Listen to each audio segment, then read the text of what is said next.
Selamat siang, Pak. Terima kasih sudah meluangkan waktu untuk berdiskusi. Saya ingin kembali mewawancarai Bapak terkait pembelajaran yang sudah saya lakukan. Saya sudah membaca catatan Bapak mengenai praktik mengajar saya kemarin. Selanjutnya, ada beberapa hal yang ingin saya tanyakan. Boleh ya, Pak? Oh ya, selamat siang Bu Puri. Silahkan kalau ada sesuatu hal yang ingin ditanyakan atau didiskusikan, silahkan boleh. Pertama, saya ingin tahu bagaimana kan tadi pembelajaran di kelas anak-anak terlihat kurang antusias dalam mengikuti pembelajaran. Saya ingin tahu bagaimana cara Bapak mengatasi situasi ketika siswa terlihat kurang antusias saat pembelajaran berlangsung. Saat siswa kurang antusias ya. Jadi ada beberapa metode ataupun kita bisa mengubah metode pembelajaran di tengah-tengah jika suasana kelas mulai kurang kondusif. Misalnya mengajak siswa melakukan permainan edukatif, dan itu harus relevan dengan materi, atau memberi mereka kesempatan untuk bergerak seperti diskusi kelompok dan lain sebagainya. Dengan begitu biasanya perhatian mereka bisa kembali dan suasana kelas bisa menjadi lebih hidup kembali gitu.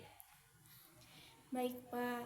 Lalu bagaimana Bapak memastikan bahwa semua siswa memahami materi yang kita ajarkan, terutama bagi siswa yang cenderung pendiam atau kurang aktif bertanya?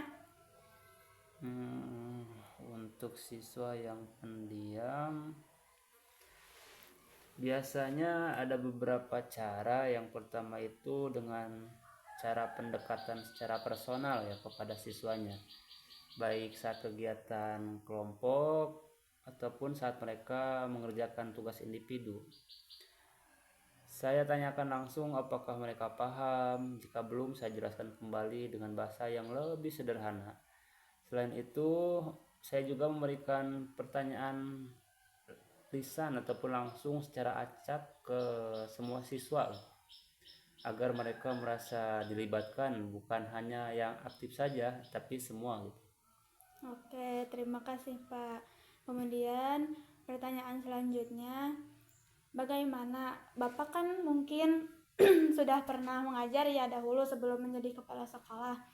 Bagaimana cara Bapak membangun suasana kelas yang nyaman sehingga siswa berani bertanya dan tidak malu untuk berpendapat tanpa takut salah?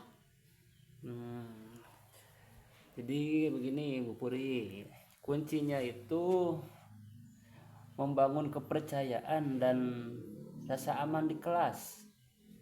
Jadi saya selalu menegaskan bahwa tidak ada jawaban yang benar-benar salah gitu.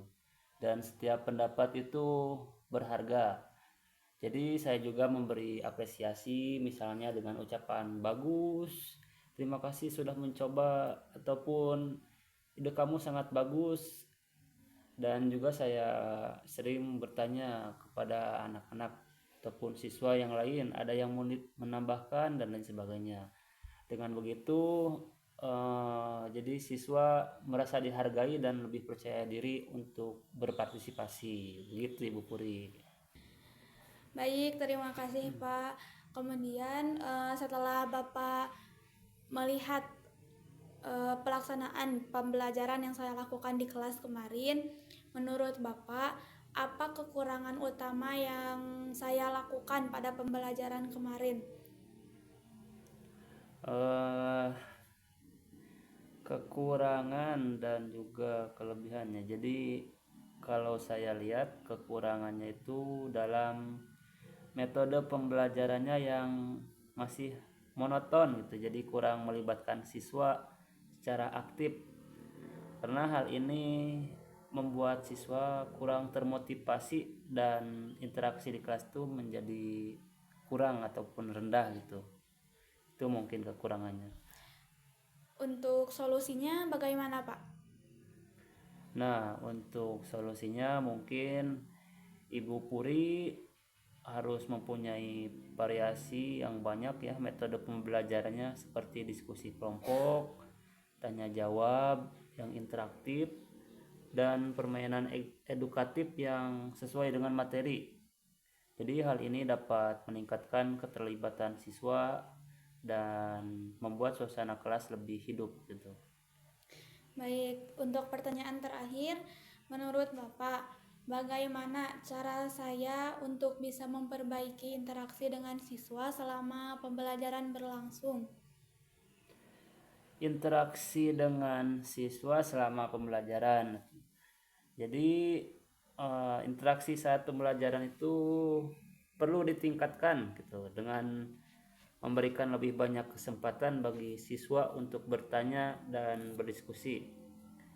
Saat ini interaksi jadi masih satu arah gitu dari guru ke siswa, seperti itu. Solusinya bagaimana, Pak? Menurut Bapak solusinya apa? Untuk solusinya, jadi Ibu Puri harus sedikit rajin tanya jawab secara rutin dan aktif, diskusi kelompok kecil, berikan pertanyaan yang memancing pemikiran dan libatkan seluruh siswa gitu. Jadi termasuk yang kurang aktif. Jadi gunakan juga ice breaking atau permainan-permainan untuk mencairkan suasana dan membangun kedekatan yang emosional dengan siswa. Seperti Oke, itu mungkin. untuk pertanyaannya dicukupkan sekian, Pak. Terakhir, mungkin Bapak ada saran untuk saya agar pembelajaran kedepannya bisa lebih efektif lagi.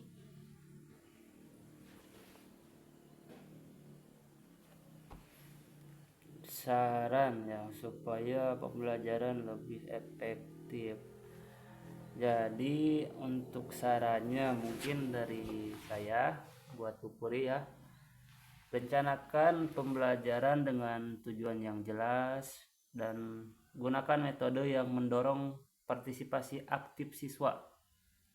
Selain itu, lakukan refleksi dan evaluasi setiap kali selesai mengajar gitu, untuk terus memperbaiki proses pembelajaran. Mungkin itu saran dari saya ya. Oke, terima kasih Pak. Mungkin pertanyaannya cukup sekian. Semoga kedepannya pembelajaran yang saya lakukan bisa menjadi lebih baik lagi. Maaf mengganggu waktunya. Sekali lagi terima kasih Pak. Ya, sama-sama Ibu Puri. Terima kasih.